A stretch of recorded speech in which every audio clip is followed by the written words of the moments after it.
بله دا چې ماشوم باندې هم روژه لازم نه ده. د ماشوم عادت کول پکار دي. د صحابه کرامو دا طریقه وه چې هغوی به په ماشومانانو باندې هم روژې نیوي.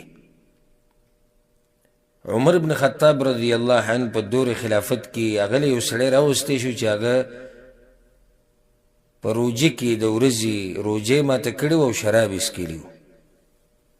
نو عمر بن خطاب ورته وایي شرم دله نه درځي، تا روژه ماته کړې ده، زموږ ماشومانانو هم روژې نیولي.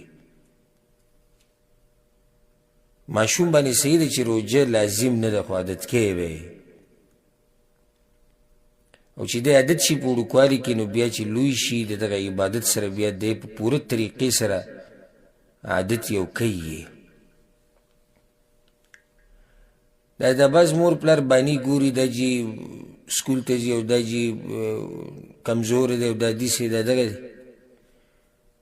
لازم نه ده چې ته د اول رمضان نه د اخره پورې به د روژې نیسې، خو څه نه څه پې ونیسه، عادت یې کړه، د څه وخته پورې پې ونیسه، داسې طریقه وکړه.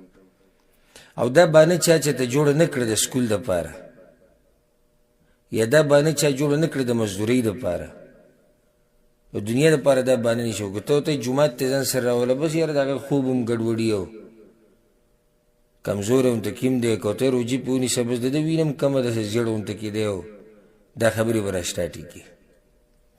نو بیا د هغه نه لوی سړی جوړ شي، لوی سړی د 14-15 کالو په کې وي او هغه هم روژې نه نیسي، لا ماشوم دی جي.